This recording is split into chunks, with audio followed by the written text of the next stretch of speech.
January 27th is the annual International Holocaust Remembrance Day, and in honor of those who have tragically perished, a very special book has been created. Joining me today to talk about this newly released text, a very heavy one in fact, called "And Every Single One Was Someone," is CEO and owner of Geffen Publishing House, Ilan Greenfield. Ilan, Shalom. Thank you so much for coming in. Here, I'll pass this to you so you can talk to us a little bit about it. Tell us about this incredible book. Well, the book has in it one word, and the one word is a three-letter word that says Jew, and it appears in the book 6 million times. And while on one hand people would say it makes the Holocaust, it makes the whole issue very impersonal, I think it is the contrary. This book is the only book in the world that mentions every single one of those who perished in the Holocaust. And we've received letters and emails and phone calls from people saying, wow, I had this book and my uncle is mentioned in it. Because if we would try and publish the names of the people who perished in the Holocaust, who were murdered in the Holocaust, think of it, the word Jew has 3 letters. If we would put Yosel Chaim Rabinovitz, we would have a book that would come up to here. And no one could even carry it. As it is, it's a very large book, it's a very heavy book, and part of its presence is the massive piece that it is. Well, yeah, I mean, I think that's what makes this so outstanding almost. It's a way of kind of showing just how many lives were lost. Physically, when you hold this book, it's heavy, it looks massive, obviously. And just like you said, to be able to include every name, you'd have a book this high, right? So this is something that people can actually take home to remind them of what took place. I mean, it's crazy. How many pages are there in this book? Okay, so if you look, again, it's difficult to look at the book from the outside, but the book has in it, it says here at the beginning, each page has 4,800 times the word Jew in it. There are 40 columns, 120 lines, and there are 1,250 pages. Wow. So one of the items and one of the ways that this book could be used as an educational tool is when you sit in a classroom in a university and there are 300 or 400 students in the class, you can show them that this amount, a very small portion of this page, represents 300 people. Right. And then you go and you look through the book and you say, it is amazing how many classes are in this book. And if you take a football stadium that has 70,000 people, it's just incomprehensible. One of the problems that I found is that it is almost impossible to explain to people what the number 6 million is. When we hear of a car accident and 2 people were hurt, it's very easy for us as human beings to relate to that. Because we hear 2 names, we can put the faces behind that, and it's very sad, but it's understandable for us because we can grasp that number. When there is a terror attack and 10 or 20 or 30 people are hurt, it already becomes less personal for us. It's very difficult for us to grasp it.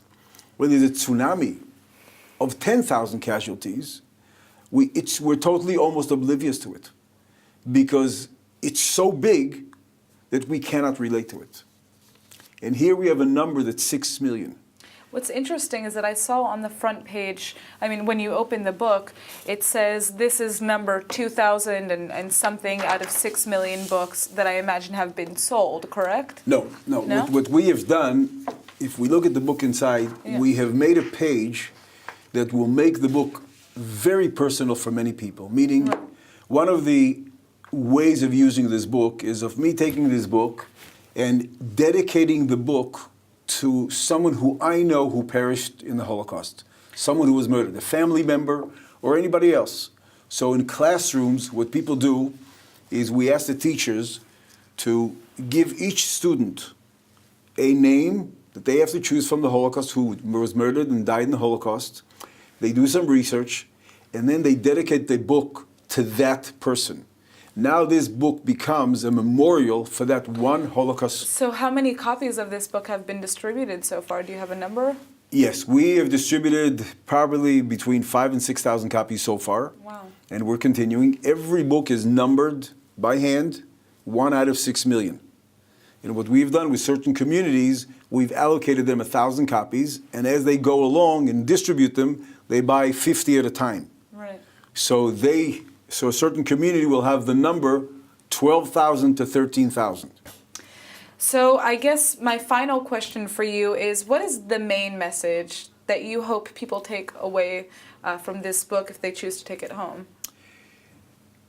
I would say that the main message here is that we must never forget. As the son of a survivor who went through 4 camps, through Theresienstadt, Auschwitz, worked in Hamburg as a laborer, and then was released in Bergen-Belsen, I think it is our job of this generation to make sure that no one may forget the atrocities and what happened during the Holocaust. And with Holocaust deniers that we see that are coming every other week, every other month, I think we have to remember, and a book like this in every home, it's not that you have to read it every day, but when you go to your library and take another book to read, you see it and you have that memory and you remember something that we must never forget. If I may add one thing, a few months ago, the Mein Kampf was reissued in Germany, and all the academics came out and said that it's very good because one has to study and learn the reasons of what happened.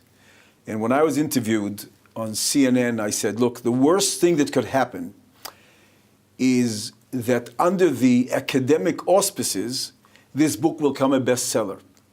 And sure enough, 6 months later, Mein Kampf became a bestseller and sold over 80,000 copies. I do not believe that the people who bought it were all academics trying to do research. I think there's an undertone of anti-Semitism, and people want to read that again because they enjoy it.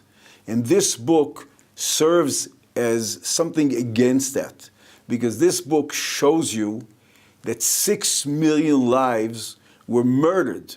They didn't just go away. They were murdered by other human beings who were very bright people who were very cultured people.